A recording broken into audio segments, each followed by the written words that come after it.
RUU tentang perubahan ketiga atas Undang-Undang Nomor 32 Tahun 2022 tentang penyiaran menjadi RUU yang masuk ke dalam program legislasi nasional prioritas yang diusulkan oleh Komisi 1 DPR RI.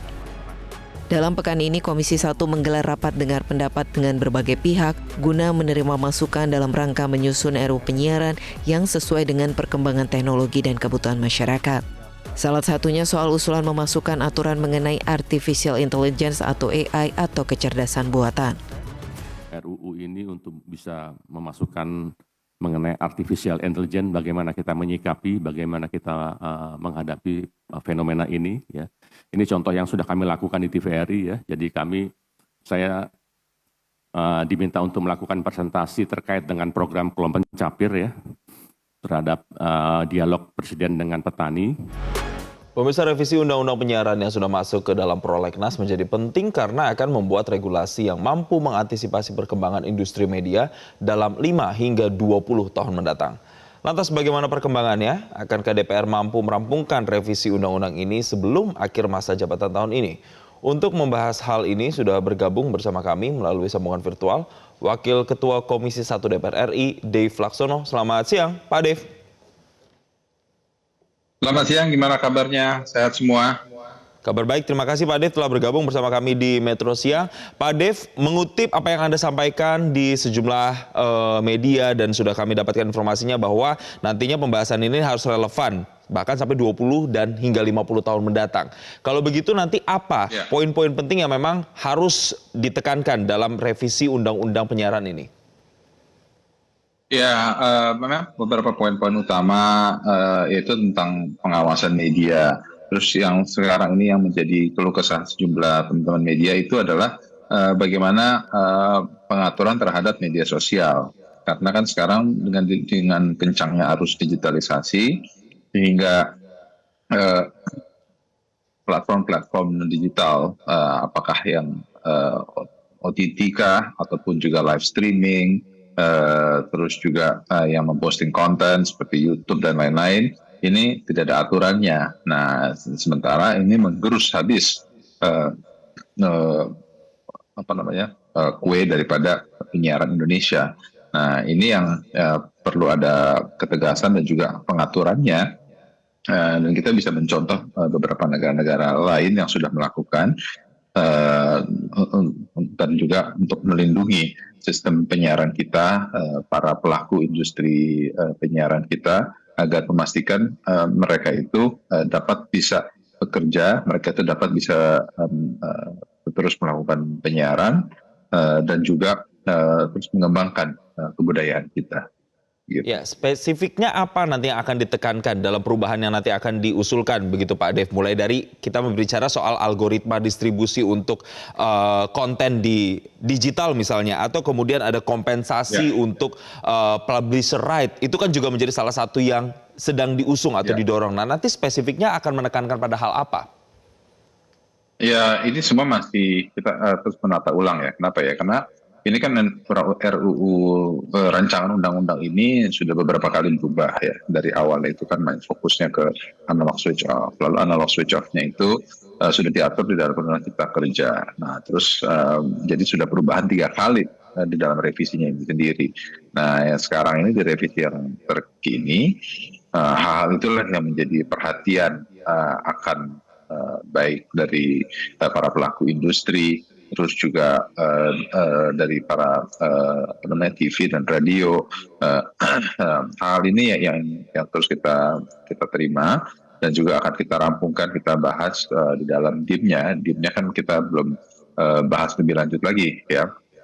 Mungkin di masa sidang yang akan datang baru kita menyelesaikan RDPU dengan para pelaku industri dan juga dengan pemerintah, sehingga kita bisa membuat konsep baru akan undang-undang penyiaran ini. Nah, yang kita harapkan tentunya jangan sampai undang-undang ini harus diperbaiki dalam setiap beberapa tahun.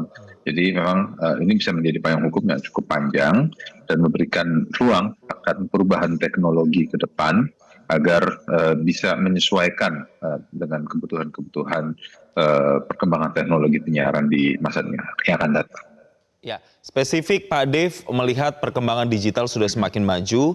Kalau kita melihat fenomenanya, banyak konten-konten media mainstream seperti misalnya televisi, itu kemudian diambil dan kemudian diposting ulang di sosial media di berbagai platform begitu. Itu kan harus ada aturan untuk misalnya kompensasi, dalam hal ini publisher right-nya. Nah itu bagaimana memastikan bahwa nanti media-media mainstream konvensional ini kemudian bisa bersinergi, justru bukannya kalah dengan media-media digital. Itu seperti apa Pak Dev? Nah, ya ini yang sekarang kita sedang matangkan konsepnya. Lalu untuk media-media digital ataupun juga platform streaming, ini pengawasannya di mana? Apakah kita serahkan ke KPI atau perlu dibentuk lembaga pengawasan baru? Terus juga sumbangsi daripada para platform itu kepada pemerintah ataupun kepada lembaga itu sejauh mana? Terus juga kegunaan fungsinya. Ya kan kalau misalnya di telekomunikasi itu kan ada bakti yang mengumpulkan dana dari para provider, lalu bakti itu membangun stasiun-stasiun BTS, melakukan sosialisasi akan penggunaan telepon, smartphone yang baik, dan juga membantu transisi ke digitalisasi. Ya, mungkin tema yang serupa bisa juga kita terapkan untuk di dunia platform-platform media sosial untuk hal tersebut. Nah, ini yang sekarang sedang kita godok untuk kita ciptakan formulasi yang bisa diterima semua pihak dan yang bisa bermanfaat yang terbaik masyarakat Indonesia.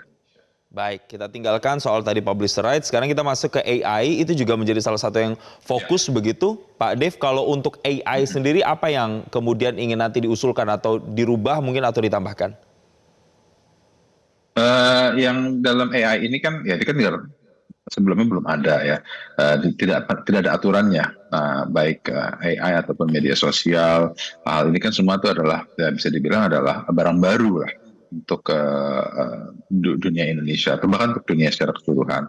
Nah, maka itu hal ini harus ada aturan yang mengaturnya, harus ada landasan hukumnya, dan juga harus ada perlindungannya, gitu ya. Jadi supaya jangan digunakan untuk hal yang kriminalitas, karena itu yang terjadi juga sekarang kan, seperti scamming, calling, terus penipuan. Itu juga menggunakan AI. Nah, maka itu penting ada aturan-aturannya sehingga baik masyarakat ataupun juga pihak lain ketika menggunakan AI itu digunakan untuk kepentingan masyarakat dengan baik. Nah, seperti yang kemarin itu TVRI contohkan ya, tentang membuat program dengan menggunakan AI. Ya, tentu ini memudahkan banyak hal, akan tapi memang juga bisa dianggap bahwa itu akan mematikan sejumlah tenaga kerja gitu. Akan tapi itu kan juga berpotensi untuk membuat lahan pekerjaan baru. Kenapa? Karena dengan itu programmernya, content creatornya itu kan terus harus didorong untuk menciptakan ataupun membuat konten-konten baru untuk dimasukkan ke dalam big data untuk AI menciptakan produk-produknya yang mereka butuhkan. Gitu. Pak Dev, ada juga wacana untuk kemudian bisa menggabungkan lembaga penyiaran publik tadi ya, mulai dari RRI, TVRI dan juga Antara, itu ada rencana seperti itu. Tapi banyak juga yang berkomentar ada keresahan ini nantinya bisa mengganggu ekosistem dari industri ini sendiri. Apakah kemudian ini sudah dipertimbangkan dan bagaimana nanti bentuk nyata implementasinya kalau ini jadi digabung, Pak Dev? Ya, jadi dengan seiring waktu pertama kali ya saya masuk di DPR 2014, waktu RUU penyiaran itu disampaikan. RUU penyiaran sebenarnya sudah ada dari 2012, jadi di carry over dari periode 2009 ke 2014 ke periode 2014 ke 2019 sampai dengan periode hari ini. Akan tapi di periode 2014-2019 waktu dibahas RUU penyiaran disampaikan juga RUU RTRI, Radio Televisi Republik Indonesia. Waktu itu sih hanya namanya seperti itu, tapi nanti bila mana diteruskan ya belum tahu juga akan nama seperti apa. Nah, tapi rencananya itu kita mencontoh beberapa negara lain seperti Jepang ada NHK, Australia ada ABC, terus juga ada beberapa negara lain juga memiliki broadcasting unitnya menjadi satu kesatuan. Turki juga di situ digabung. Jadi news services-nya, di national TV-nya, dengan national radio-nya itu menjadi satu entitas. Ya, memang di situ bisa melakukan efisiensi dan juga bisa mengcopy konten yang sama untuk disiarkan di berbagai platform ya. Karena kan sekarang juga trennya itu adalah digitalisasi. Banyak orang tuh lebih untuk menonton hiburan atau mencari informasi itu lebih menggunakan jaringan internet gitu ya. Seperti sekarang aja kita melakukan interview dengan menggunakan jaringan internet. Nah, dengan banyak juga masyarakat yang di daerah-daerah tertentu atau bahkan di Indonesia sekalipun, di Jakarta sekalipun ya, itu mereka lebih memilih menonton live streaming dari platform-platform dibanding siaran terestrial. Nah, hal inilah yang harus ada jelas aturannya, sehingga justru tidak mematikan industri, akan tapi justru menyokong industri pertelevisian kita ataupun siaran kita secara keseluruhan.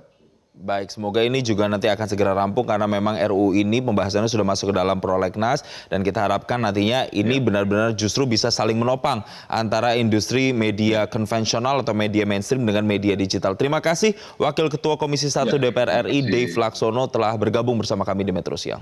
Jelajahi cara baru mendapatkan informasi. Download Metro TV Extend sekarang.